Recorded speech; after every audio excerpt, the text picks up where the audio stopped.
ಕಿಡಿಗೇಡಿಗಳು ಕೆಲಸ ಮಾಡಿದ್ದಾರೆ. ಈಗಾಗಲೇ ಬಿಜೆಪಿ ನಾಯಕರು ಸ್ಥಳ ಭೇಟಿ ಕೊಟ್ಟಿದ್ದಾರೆ, ಪೊಲೀಸರು ತನಿಖೆ ಮಾಡ್ತಾರೆ. ಬಟ್ ಈ ತರ ಮನಸ್ಥಿತಿ ಇದ್ರ ಬಗ್ಗೆ ಏನು ಹೇಳ್ತೀರಾ? ಭಾಳ ದುರಂತ ಅಂತ ಅನ್ಸುತ್ತೆ ನನಗೆ. ಇದನ್ನು ಕೇಳಿ ಭಾಳ ದುಃಖ ಅನ್ಸುತ್ತೆ.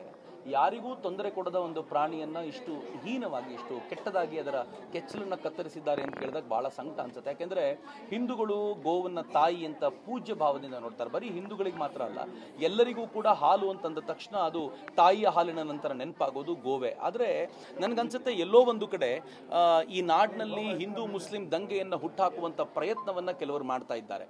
ಅದು ಕಳೆದ ಅನೇಕ ದಿನಗಳಿಂದ ನಮ್ಗೆ ನೋಡ್ಲಿಕ್ಕೆ ಸಿಗ್ತಿದೆ. ಬಾಂಗ್ಲಾದೇಶದಲ್ಲಿ ಆಗ್ತಾ ಇರುವಂಥ ಘಟನೆಗಳಿಂದ ಶುರು ಮಾಡಿ ಇಲ್ಲಿಯವರೆಗೂ ಸರ್ ತನ್ಸೆ ಜುದಾ ಅಂತ ಹೇಳಿ ಅಲ್ಲಿಂದ ಏನು ಗಲಾಟೆ ಶುರು ಮಾಡಿದ್ರು, ಇಡೀ ದೇಶದಲ್ಲಿ ಒಂದು ವ್ಯಾಪಕವಾಗಿ ಹಿಂದೂ ಮುಸಲ್ಮಾನರ ನಡುವೆ ಕದನವನ್ನು ಹಚ್ಚಬೇಕು, ಭಾರತವನ್ನು ಅಶಾಂತಿಗೆ ದೂಡಬೇಕು ಅನ್ನುವಂಥ ಪ್ರಯತ್ನವನ್ನು ಮಾಡ್ತಿದ್ದಾರೆ. ಬೆಂಗಳೂರಲ್ಲಿ ಈ ಥರದ್ದು ಯಾವತ್ತೂ ಇರಲಿಲ್ಲ.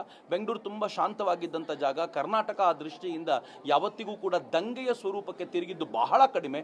ಅಂಥದನ್ನು ದಂಗೆಯ ಸ್ವರೂಪಕ್ಕೆ ತಿರುಗಿಸುವಂಥ ಪ್ರಯತ್ನವನ್ನು ಯಾವ ಕಿಡಿಗೇಡಿಗಳು ಮಾಡ್ತಿದ್ದಾರೋ ಅದಕ್ಕೆ ಸೂಕ್ತವಾಗಿರುವಂಥ ಶಿಕ್ಷೆ ಆಗಬೇಕು. ಬಟ್ ನನಗನ್ಸೋದೇನು ಅಂತಂದರೆ, ಯಾವತ್ತಿಂದ ಕಾಂಗ್ರೆಸ್ ಸರ್ಕಾರ ಇಲ್ಲಿಗೆ ಬಂದಿದೆಯೋ ಬಂದಾಗಲಿಂದ ಈ ಥರ ಮುಸಲ್ಮಾನರು ತಾವು ತುಂಬ ಈ ಥರದ ಕೃತ್ಯಗಳಲ್ಲಿ ನಿರತವಾಗೋದನ್ನು ನಾವು ನೋಡ್ತಾ ಇದ್ದೀವಿ.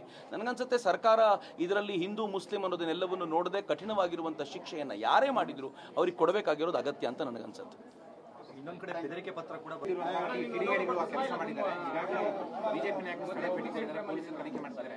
ಬಟ್ ಈ ತರ ಮನಸ್ಥಿತಿ ಇದ್ರ ಬಗ್ಗೆ ಏನು ಹೇಳ್ತೀರಾ? ಭಾಳ ದುರಂತ ಅಂತ ಅನ್ಸುತ್ತೆ ನನಗೆ. ಇದನ್ನು ಕೇಳಿ ಭಾಳ ದುಃಖ ಅನ್ಸುತ್ತೆ. ಯಾರಿಗೂ ತೊಂದರೆ ಕೊಡದ ಒಂದು ಪ್ರಾಣಿಯನ್ನು ಇಷ್ಟು ಹೀನವಾಗಿ, ಇಷ್ಟು ಕೆಟ್ಟದಾಗಿ ಅದರ ಕೆಚ್ಚಲನ್ನು ಕತ್ತರಿಸಿದ್ದಾರೆ ಅಂತ ಕೇಳಿದಾಗ ಭಾಳ ಸಂಕಟ ಅನ್ಸುತ್ತೆ. ಯಾಕೆಂದರೆ ಹಿಂದೂಗಳು ಗೋವನ್ನು ತಾಯಿ ಅಂತ ಪೂಜ್ಯ ಭಾವದಿಂದ ನೋಡ್ತಾರೆ. ಬರೀ ಹಿಂದೂಗಳಿಗೆ ಮಾತ್ರ ಅಲ್ಲ, ಎಲ್ಲರಿಗೂ ಕೂಡ ಹಾಲು ಅಂತಂದ ತಕ್ಷಣ ಅದು ತಾಯಿಯ ಹಾಲಿನ ನಂತರ ನೆನಪಾಗೋದು ಗೋವೆ. ಆದರೆ ನನಗನ್ಸುತ್ತೆ ಎಲ್ಲೋ ಒಂದು ಕಡೆ ಈ ನಾಡಿನಲ್ಲಿ ಹಿಂದೂ ಮುಸ್ಲಿಂ ದಂಗೆಯನ್ನು ಹುಟ್ಟಾಕುವಂಥ ಪ್ರಯತ್ನವನ್ನು ಕೆಲವರು ಮಾಡ್ತಾ ಇದ್ದಾರೆ. ಅದು ಕಳೆದ ಅನೇಕ ದಿನಗಳಿಂದ ನಮ್ಗೆ ನೋಡ್ಲಿಕ್ಕೆ ಸಿಗ್ತಿದೆ. ಬಾಂಗ್ಲಾದೇಶದಲ್ಲಿ ಆಗ್ತಾ ಇರುವಂಥ ಘಟನೆಗಳಿಂದ ಶುರು ಮಾಡಿ ಇಲ್ಲಿಯವರೆಗೂ ಸರ್ ತನ್ಸೆ ಜುದಾ ಅಂತ ಹೇಳಿ ಅಲ್ಲಿಂದ ಏನು ಗಲಾಟೆ ಶುರು ಮಾಡಿದ್ರು, ಇಡೀ ದೇಶದಲ್ಲಿ ಒಂದು ವ್ಯಾಪಕವಾಗಿ ಹಿಂದೂ ಮುಸಲ್ಮಾನರ ನಡುವೆ ಕದನವನ್ನು ಹಚ್ಚಬೇಕು, ಭಾರತವನ್ನು ಅಶಾಂತಿಗೆ ದೂಡಬೇಕು ಅನ್ನುವಂಥ ಪ್ರಯತ್ನವನ್ನು ಮಾಡ್ತಿದ್ದಾರೆ. ಬೆಂಗಳೂರಲ್ಲಿ ಈ ಥರದ್ದು ಯಾವತ್ತೂ ಇರಲಿಲ್ಲ. ಬೆಂಗಳೂರು ತುಂಬ ಶಾಂತವಾಗಿದ್ದಂಥ ಜಾಗ. ಕರ್ನಾಟಕ ಆ ದೃಷ್ಟಿಯಿಂದ ಯಾವತ್ತಿಗೂ ಕೂಡ ದಂಗೆಯ ಸ್ವರೂಪಕ್ಕೆ ತಿರುಗಿದ್ದು ಬಹಳ ಕಡಿಮೆ.